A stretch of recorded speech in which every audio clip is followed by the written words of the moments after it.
गणेश महापुराण के दूसरे अध्याय के बाद आइए अब जानते हैं तीसरे अध्याय के बारे में, जिसमें राजा द्वारा गणेश पुराण श्रवण का संकल्प कथन बताया गया है। महर्षि बोले, हे राजन, कालांतर में यह वृक्ष पुनः अपना पूर्व रूप धारण करेगा। जब तक यह पुनः उत्पन्न ना हो तब तक मैं तुम्हें गणेश पुराण का श्रवण कराता रहूँगा।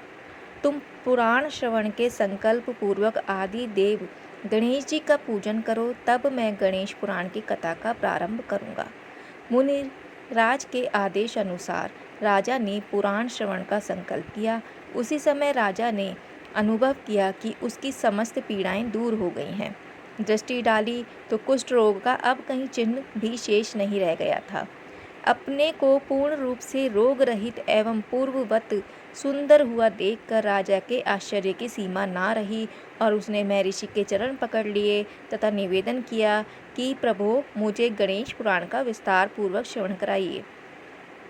महर्षि ने कहा, राजन, यह गणेश पुराण समस्त पापों और संकटों को दूर करने वाला है। तुम इसे ध्यानपूर्वक सुनो। इसका श्रवण गणपति भक्तों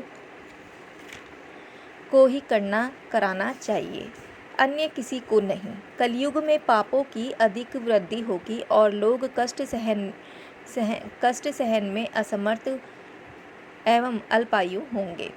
उनके पाप दूर करने का कोई साधन नहीं होगा। इस विचार से महर्षि वेदव्यास ने मुझे सुनाया था।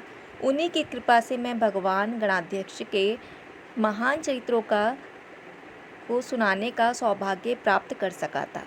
महाराज, भगवान गजानन अपने सरल स्वभाव वाले भक्तों को सब कुछ प्रदान करने में समर्थ है। निर्भिमान प्राणियों पर वे सदैव अनुग्रह करते हैं, किंतु मिथ्याभिमानी किसी को भी नहीं रहने देते। उन्होंने गर्व होने पर महामहिमा से संपन्न एवं समस्त वेद शास्त्रों के पारंगत भगवान वेद व्यास जी को भी तिरस्कृत कर दिया था।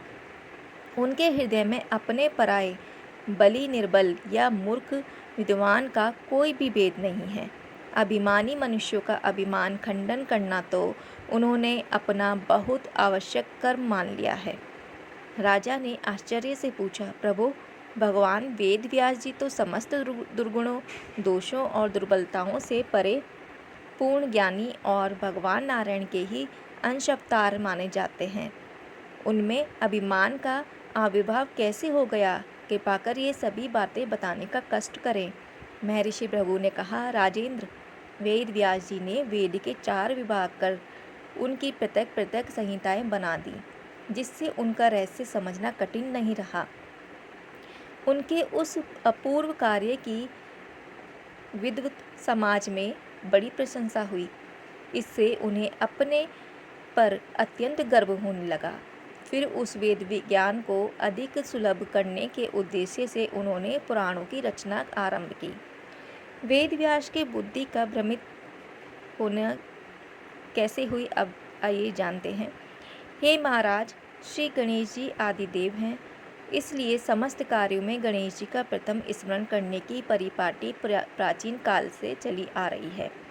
किंतु महर्षि वेद व्यास जी अपनी पुराण रचना के प्रारंभ में भगवान गणेश्वर की वंदना करना भूल गए। उसके फलस्वरूप उनकी स्मरण शक्ति क्षीण होने लगी। वे अनेक मुख्य बातों को भूल जाते। बहुत याद करने पर भी अनेक बातों में उन्हें सफलता ना मिल पाती। वे किंकर्तव्य विमूढ़ से होकर लोक पितामह ब्रह्मा जी की सेवा में उपस्थित हुए और उनकी वंदना कर बोले, ब्रह्मन, मैंने वेद के 4 विभाग करने के पश्चात पुराणों की रचना आरंभ की थी, किंतु मुझे बड़ा आश्चर्य है कि अब मुझ कुछ सूझता ही नहीं कि मैं क्या लिखूं। हे प्रभु, मेरे ज्ञान नष्ट होने का क्या कारण है, यह बताने की कृपा करें। ब्रह्मा जी ने ध्यान लगाया और तब बोले, व्यास, तुम अपनी विद्या के गर्व में अधिक भर गए हो, इसलिए भगवान गणेश्वर को ही भूल गए। तुमने पुराण रचना के आरंभ में उन आदिदेव की वंदना और मंगलाचरण तक नहीं किया, तब फिर तुम्हारा ज्ञान क्यों ना नष्ट हो। अब तुम गणेश जी को ही प्रसन्न करो। व्यास जी को अपनी भूल का ज्ञान तो हो गया, किंतु उन्हें गणेश जी के विषय में अभी कुछ भी स्मरण नहीं आया। इसलिए उन्होंने विनयपूर्वक ब्रह्मा जी से पूछा, प्रभु, मुझे गणेश जी के विषय में कुछ भी ज्ञान नहीं है।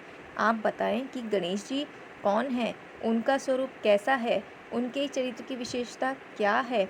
ब्रह्मा जी ने कहा, सत्यवती नंदन, गणेश जी तो सर्वाधिक प्रसिद्ध एवं महामहिम परात्पर ब्रह्मा है। आगम शास्त्र में उनके 7 करोड़ मंत्र उपलब्ध हैं। उनमें षड्क्षरी और एकाक्षरी मंत्र अधिक सरल है। जो उनकी उपासना करने वाले भक्त हैं, उनके दर्शन करने से भी समस्त विघ्न नष्ट हो जाते हैं। एक बार शिव जी ने उनकी स्थापना विधि पर प्रकाश डाला था, उसे मैं तुम्हें कहता हूँ। हे व्यास, प्रातःकाल शौचादि से निवृत्त होकर पवित्र जल में स्नान करें और शुद्ध वस्त्र धारण करके श्रेष्ठ आसन पर पूर्वाभिमुख बैठकर आचमन, प्राणायाम और मानसोपचार द्वारा पूजन करके प्रणव बीज मंत्र सहित उसके षड्क्षरी या एकाक्षरी मंत्र का अनुष्ठान विधि पूर्वक जप करें। जब तक भगवान गजानन के स्वरूप के दर्शन ना हो जाएं, तब तक जप अखंड रूप से निरंतर चलता रहे। इस प्रकार की आराधना करने पर भगवान गणेश्वर अवश्य प्रसन्न हो जाते हैं। ब्रह्मा जी से उपासना विधि सीखकर व्यास जी ने उन्हें प्रणाम किया और बोले, ब्राह्मण, गणेश मंत्र और बीज कौन सा है, उसका जप अब तक किस किस ने किया है और उन्हें क्या क्या सिद्धियां प्राप्त हुई हैं। ब्रह्मा जी ने कहा, हे व्यास, श्री गणेश्वर ओंकार में है। समस्त वेद उन्हीं का गान करते हैं। प्रणव समस्त मंत्रों का बीज है और उसके द्वारा भगवान गजानन का ही जप या स्तवन होता है। अकेले प्रणव की ही बड़ी महिमा है। उसी का जप करके देवता, मनुष्य, ऋषि मुनि और सभी अपने अपने अभीष्ट की सिद्धि कर सकते हैं। व्यास जी बोले, इसे कुछ विस्तार से समझाकर कहिए। गणेश जी की महिमा के विषय में मेरी जिज्ञासा बढ़ती जा रही है। हे पितामह, मुझ पर कृपा कीजिए। ब्रह्मा जी बोले, हे द्वैपायन, मैं तुम्हें प्राचीन काल का एक प्रसंग सुनाता हूँ। जब संसार का प्रलय काल उपस्थित हुआ, तब जल और वायु के घोर उत्पात से सृष्टि नष्ट हो गई। समस्त सृष्टि की माया मोह में डूबकर अदृश्य हो गई। उस समय मैंने, विष्णु ने और शिव ने एक साथ बैठकर विचार किया, अब क्या किया जाए। कोई उपाय भी नहीं सूझता। फिर पूछे भी तो किससे, कहीं कोई भी दिखाई नहीं देता था। तो हे सत्यवती सुवन, हम तीनों ने पाताल लोक जाकर घोर तपस्या की, किंतु कोई फल न निकला। हम बहुत थक गए, तो वहाँ से पृथ्वी पर आकर घूमने लगे। सर्वत्र अंधकार था। उसमें एक जलाशय दिखाई दिया। उसमें बड़ा तेज था, जिसकी सहायता से आकाश में गमन करने की बड़ी सुविधा प्राप्त प्रतीत हुई। किंतु भूख प्यास से व्याकुल होने के कारण हम अधिक भ्रमण में ही असमर्थ हो गए। हम थक कर एक स्थान पर रुके ही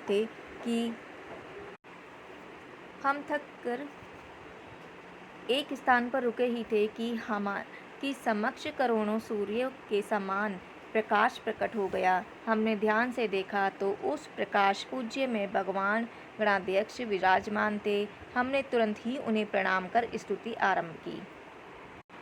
नमो नमो विश्वव्रते अखिलेश, नमो नमः कारण कारणाय, नमो नमो वेद विदाम दृश्य, नमो नमः सर्ववर प्रदाय। अर्थात, हे विश्व के भरणकर्ता अखिलेश्वर, आपको नमस्कार है। हे समस्त कारणों के भी कारण, हे प्रभु, आपको नमस्कार है। हे नाथ, आप वेदज्ञों के लिए भी अदृश्य ही रहते हैं। हे समस्त वरों के प्रदान करने वाले परात्पर ब्रह्मा, आपको नमस्कार है, नमस्कार है। हम त्रिदेवों की स्तुति सुनकर आदिदेव गणेश्वर ने कहा, त्रिदेव मैं प्रसन्न हूँ, आप वर मांगिए। तब हमने प्रार्थना की, प्रभु हम क्या मांगे यह हमारी समझ में ही नहीं आता, इसलिए आप ही हमें उचित आदेश दीजिए, वही हमारे लिए श्रेष्ठ वर होगा। गणाधिपति ने मुस्कुराते हुए कहा, ब्रह्मा विष्णु शिव, मैं आप तीनों को पृथक पृथक 3 कार्य देना उचित समझता हूँ। हे चतुरानन, आप सृष्टि रचना का कार्य करो, विष्णु उनके का पालन का भार लें और अंत में शिव उसका संहार कर दें। यह कहकर उन्होंने ब्रह्मा जी को सृष्टि रचना की शक्ति दी और विष्णु जी को संसार के पालन का सामर्थ्य प्रदान करते हुए अपने दक्षाक्षरी मंत्र गंग क्षिप्रय प्रसादनाय नमः का उपदेश दिया। फिर शिव जी को अपना एकाक्षरी मंत्र गंग और षणक्षरी मंत्र वक्रतुंडाय हुम तथा समस्त आगम विद्या और संहारक शक्ति प्रदान कर दी। तब ब्रह्मा जी ने निवेदन किया, हे देवादिदेव, हे गणाध्यक्ष, हे सर्वशक्तिमान प्रभु, मैं सृष्टि के विषय में कुछ भी नहीं जानता, उसे मैंने कभी देखा तो क्या, सुना भी नहीं, तब उसकी रचना कैसे कर पाऊंगा। गणेश्वर बोले, हे चतुर्मुख, सृष्टि का दर्शन करना है तो मेरे शरीर में विद्यमान अनंत ब्रह्मांडों का अवलोकन करो, फिर तो मेरी कृपा से तुम सहज रूप से ही सब कार्य स्वयं करने लगोगे। हे मुने, यह कहकर उन्होंने मुझे दिव्य दृष्टि दी और फिर अपने श्वास के साथ भीतर खींच लिया। उनके अंदर मैं पहुंचकर मैंने अनंत ब्रह्मांडों के दर्शन किए। वहाँ मैंने समस्त जीवों के साथ स्वयं को, विष्णु को और शिव को भी देखा, जो अदृश्य एक ब्रह्मांड में दिखाई दिया, वहीं अन्य ब्रह्मांडों में भी देखे थे, जिससे मैं भ्रमित होकर गणेश जी की स्तुति करने लगा। तब गणेश जी ने मुझे अपने निश्वास के साथ बाहर निकाल दिया। बाहर निकलकर मैंने देखा तो कोई नहीं था, ना विष्णु, ना शिव और ना भगवान गणेश्वर ही। तब मैं सृष्टि रचना का संकल्प करने लगा। मुझे समस्त वेद शास्त्रों का स्वतः ज्ञान हो गया था। संसार में मेरे समान वेदज्ञ कोई था नहीं, इसलिए सर्वत्र मेरी प्रशंसा होने लगी, जिससे मन में बड़े भारी अभिमान की उत्पत्ति हो गई। बस वह अभिमान मेरे कार्य में पूर्ण रूप से बाधक बन गया। सृष्टि रचना के समय अनेकानेक विघ्न आ उपस्थित हुए। तब मैं भगवान गणेश्वर का ही ध्यान करने लगा और मैंने उनकी स्तुति करते हुए केवल इतना ही कहा, प्रभु इस विपत्ति से उबारिए, हे रंभ मुझ पर कृपा कीजिए। तभी मैंने आकाशवाणी सुनी, हे चतुरानन, किसी वट वृक्ष के नीचे बैठकर तपस्या करो, साथ ही भगवान गणेश्वर का ध्यान और मंत्र जाप भी करते रहो।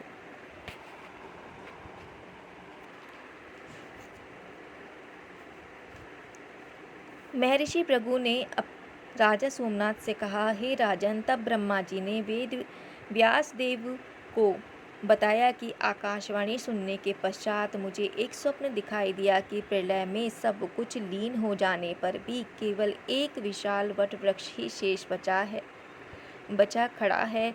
उस वृक्ष के एक पत्र पर कोई बहुत छोटा बालक लेटा हुआ है।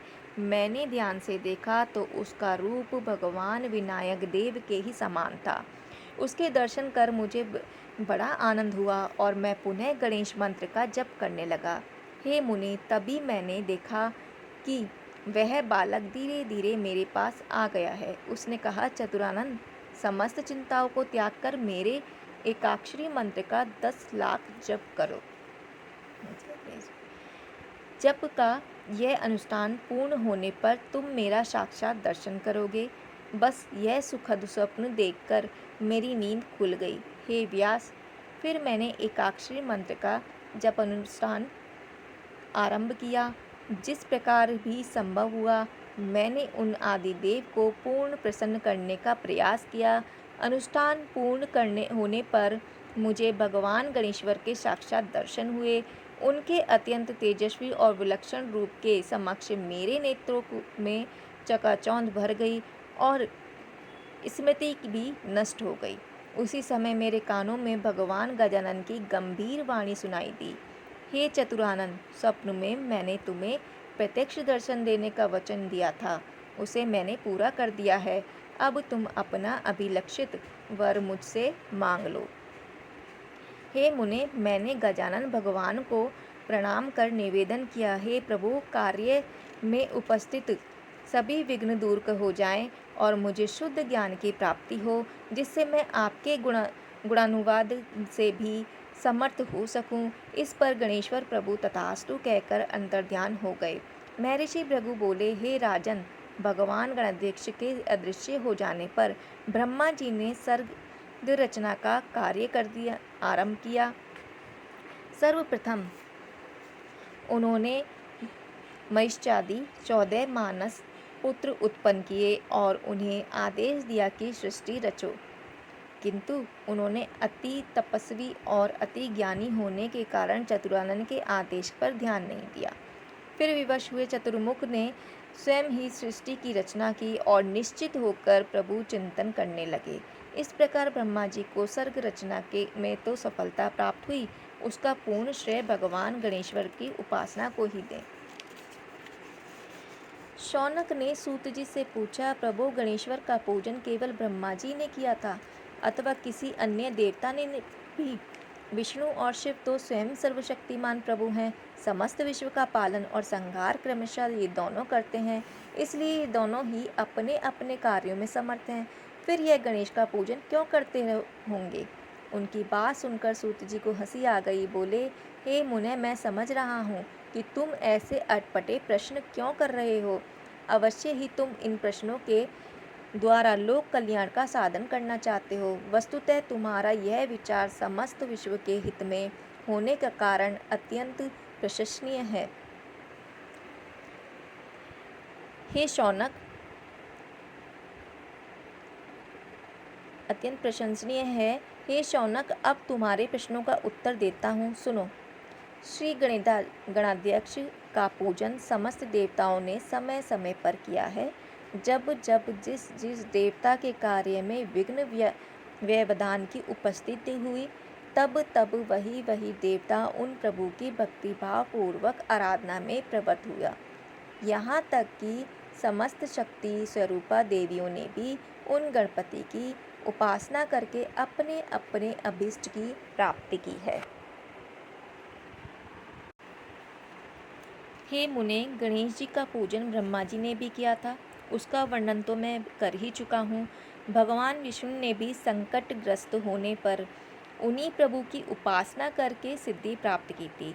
इस संबंध में स्वयं श्री ब्रह्मा जी ने व्यास जी को जो उपाख्यान कहा था, वही महर्षि भृगु ने राजा सोमकांत के प्रति कहा था।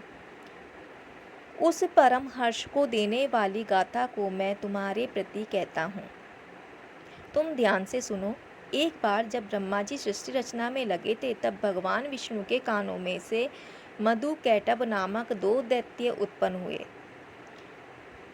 वे भूख से व्याकुल होकर इधर उधर देखने लगे तो ब्रह्मा जी पर दृष्टि पड़ी। फिर क्या था, वे उन्हीं खाद समझकर उनकी ओर दौड़े। ब्रह्मा जी उनकी चेष्टा देखकर भयभीत हो गए। उन्होंने व्याकुल होकर योगमाया से निवेदन किया कि भगवान विष्णु को जगा दो देवी, अन्यथा यह असुर मुझे खा डालेंगे। योगमाया की प्रेरणा से भगवान की निद्रा दूर हुई। ब्रह्मा जी का संकट देखकर भगवान ने अपने पांचजन्य की ध्वनि की पांचजन्य की ध्वनि की, जिसे सुनकर त्रिलोक्य कांप उठा। उस ध्वनि को सुनकर मधु कैटभ सचेत हुए और ब्रह्मा जी को भूलकर भगवान विष्णु पर टूट पड़े। अब तो दोनों में घोर युद्ध होने लगा। 5000 वर्ष तक घोर युद्ध हुआ, किंतु असुरों पर विजय न मिल सकी। जब भगवान का वश न चला तो उन्होंने संगीतज्ञ गंधर्व का रूप धारण कर लिया और एक वन में जाकर वीणा पर श्रुति स्वर में गीत गाने लगे। उनके गीत में तीनों लोक मुग्ध हो गए। वह स्वर कैलाशपति भगवान शंकर के भी कानों में पड़ गया। उन्होंने निकुंभ और पुष्पदंत को आदेश दिया कि उस संगीत को लिवा लाओ। शिवगण उन्हें लिवा लाए। गंधर्व वेशधारी विष्णु ने उन्हें प्रणाम कर उनके आदेश पर वीणा की तान छेड़ी। उसे सुनकर भगवान वृषभध्वज, माता पार्वती जी, गणेश जी और कार्तिकेय तथा अन्यान्य सभी देवता मुग्ध हो गए। शंकर ने प्रसन्न होकर कहा, वर मांगो। विष्णु बोले, वर देना चाहते हो तो मधुकैटभ नामक असुरों का नाश हो जाए, यह वर दीजिए।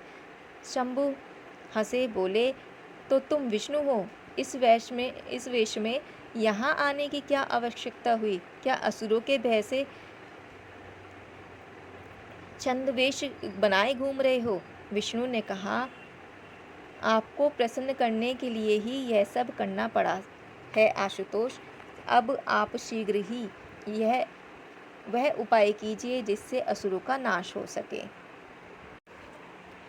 गणेश पूज्यत वैव व्रज युद्धाय केशव स च तौ मायायाः मोहः वशंता प्राप्स्यति। अर्थात शिवजी ने प्रसन्न मुद्रा में कहा, रमानाथ, यदि असुरों पर विजय प्राप्त करनी है तो गणेश जी को प्रसन्न करो। वे ही असुरों को अपनी माया से मोहित करके आपके वश में कर सकते हैं। विष्णु बोले, उन्हें प्रसन्न करने की विधि बताइए। हे पार्वती नाथ, बिना विधि के पूजा सफल नहीं हो पाती।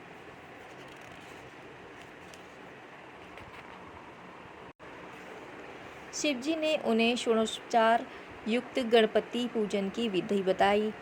तदुपरांत भगवान विष्णु ने गणेश जी की 100 दिव्य वर्षों तक उपासना की। उनके घोर तप से प्रसन्न हुए गजवदन प्रकट हो गए।